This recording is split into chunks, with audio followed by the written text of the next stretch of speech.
Hello again. In our last video, we talked about specialized language and what that means. In this installment of the series, we'll be talking about discourse genres. Discourse refers to spoken or written communication. A genre is a type or category of art, music, writing, or speech.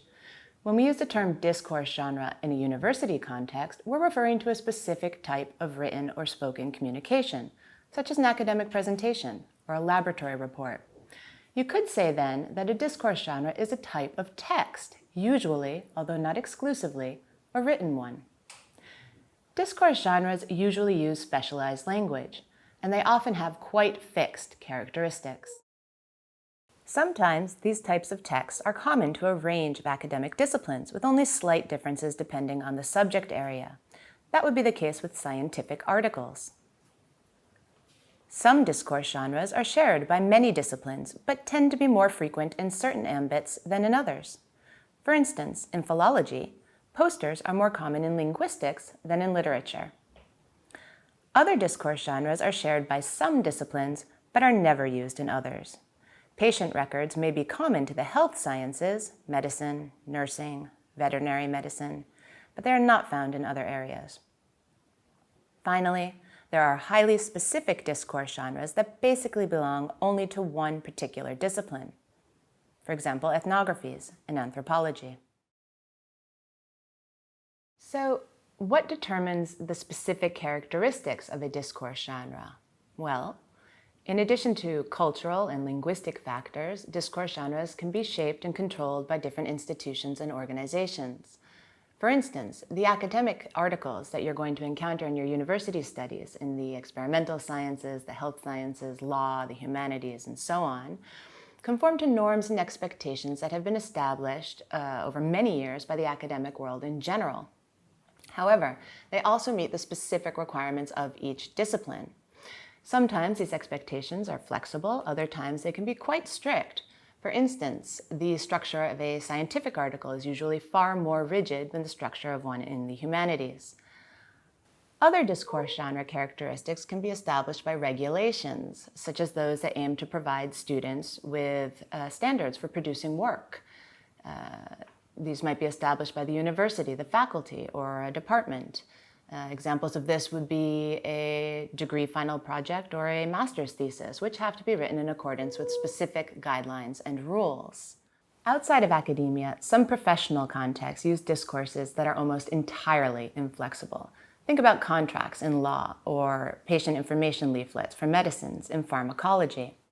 So, at university, and then later in the professional world, there are many distinct types of discourse genres. Students need to know how to use the particular ones that will allow them to discuss, debate, and contribute to knowledge in accordance with the traditions and practices of their chosen discipline. Knowing how to do this effectively is one way to indicate that you are a member of what is called a community of practice or community of discourse. These communities identify people as competent members of a group, whether academic, medical, legal, scientific, or professional. If you are not an effective user of the discourse genres for your specific discipline, that is, if you are not both an effective consumer and producer of those genres, and if your academic language is not in line with what is expected in your discipline, it will almost certainly affect your ability to participate fully in it. Let's look at an example. Imagine you're in a lecture on dental anatomy. The following description is the type of language we would expect as a sample of the discourse genre in that context. Independently of tooth type, molar, canine, etc., all teeth have two anatomical parts. The first of these is known as the crown, which is the part of a tooth that has an enamel covering.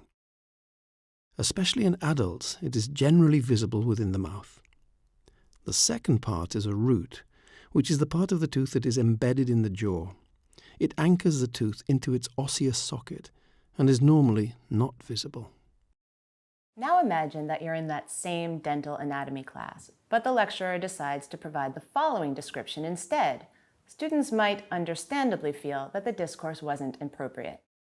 So yeah, There's basically two bits to any tooth, whether we're talking about the ones you use for chewing, those Dracula fangs at the side of your mouth, those big beaver-like chompers we use for cutting right up here at the front.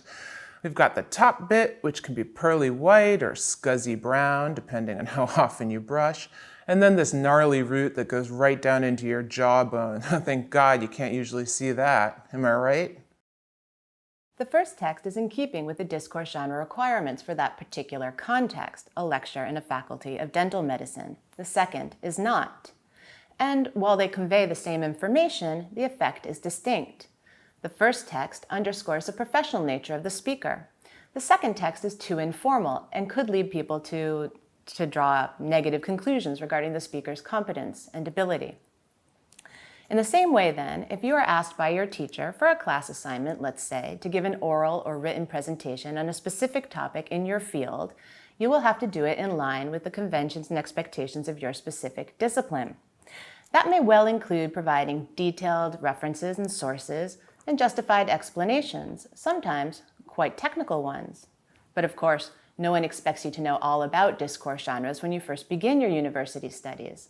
That is something you will need to learn about carefully by focusing on the type of language used in your specific discipline, by modeling your writing after the literature you are asked to read, and by paying close attention to the language your teacher uses when discussing academic topics.